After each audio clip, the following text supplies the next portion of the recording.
Hey guys, this is James with thegraymattersblog.com coming to you on another one of my walks through the beautiful South Texas woods. And today I'm going to be starting a new series where I talk about underappreciated fantasy settings and what could be done with them. The first one we're going to be talking about is Rome, which I think is just a really rich possibility for fantasy, and I can't believe there's not more set there. The first thing we're going to talk about is what we mean by fantasy set in Rome. I don't mean historical fantasy. I don't mean, something kind of like Percy Jackson, which is more urban fantasy, but that's actually using real Roman Greek gods and all that kind of thing. Here we're coming up on another one of our wonderful crossroads here. I think we're going to hang another right. I like to hang rights. Don't worry, I have a little bit of salt and a little bit of bread in my pocket, so we shouldn't get turned around and led astray. But anyway, as we're talking about basing fantasy, we're not talking about ever using the word Rome. We're not talking about ever using the names of the gods.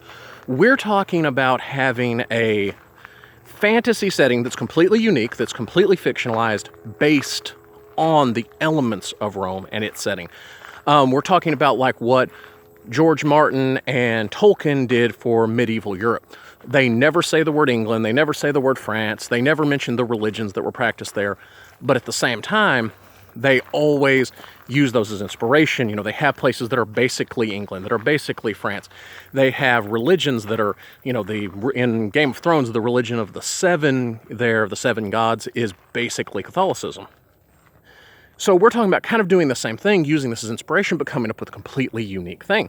The first thing we need to talk about when we're talking about setting fantasy based on Rome and making a fantasy setting based on Rome is the gods. That's where a huge amount of really interesting plot stuff is going to come from, is the gods.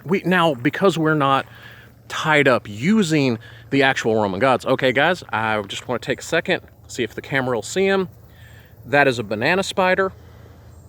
They are these giant monsters that are, well, they're not native to around here, but you see them everywhere. Great big spiders, totally harmless. That's actually a small one. They get a lot bigger, but really cool, so I thought you guys might want to see that.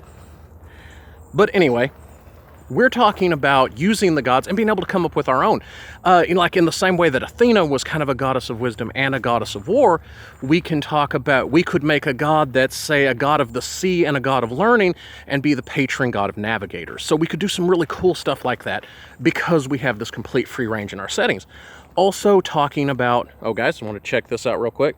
Here, if you look really carefully, you can see lots of tracks. There's some raccoon, a little bit of possum over there. What I'm pretty sure is coyote. We have a lot of wildlife around here. I don't see any deer or pig. We have tons of those around here, but I don't think they've been through here today.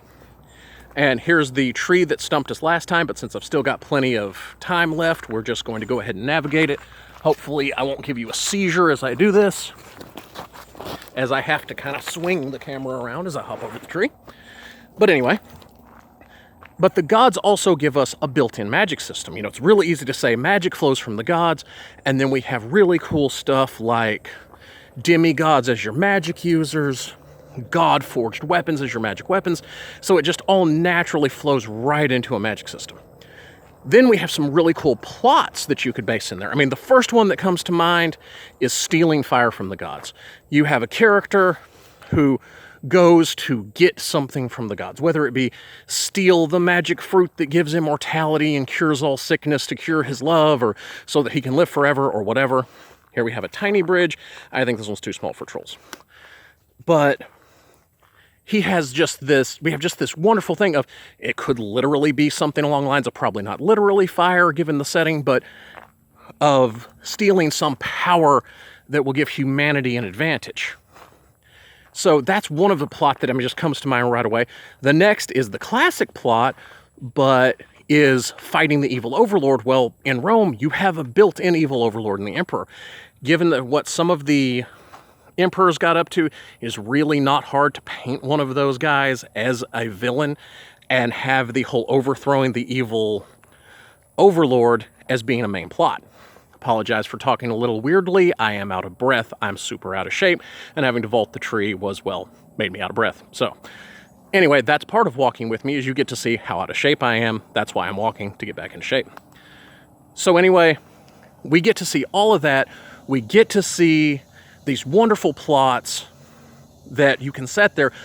Another thing is, if you want a Chosen One, I know Chosen One is really overdone and a lot of people don't care for it anymore, but if you wanted to, I mean, it's built in as your whole demigod setting. One of the other things that I think would be just really, really cool is the political element, because in Rome you have you have the Senate, you have the emperors, you can actually set it more in the Republic days where you had the Republic turning into an empire. Tons of opportunities for some really cool politics, kind of in the same way that George Martin in Game of Thrones did for medieval Europe that had these great politics. Well, so did they. Here we have a huge culvert, which may or may not contain an evil clown. I haven't checked. So anyway, that's just a few ideas, guys, for what we could do in a completely original fantasy setting set in the Roman era. I hope this gives you some ideas. Hopefully this will kind of inspire people, because we need more diverse fantasy. We have enough set in medieval Europe. So anyway, guys, this is just my first thoughts. This is my first thing in the series. Please, if there's another era you'd like me to cover and talk about what cool things we could do in another era of fantasy, please let me know in the comments. Make sure that you like and subscribe. If you came here from Facebook, make sure you take the moment to log into your Facebook, to your actual YouTube app. Look for us, The Gray Matters blog. Make sure you include the will come right up. Give us a subscribe, really helps us. Like the video, that helps a lot too. And I'll see you guys on my next walk.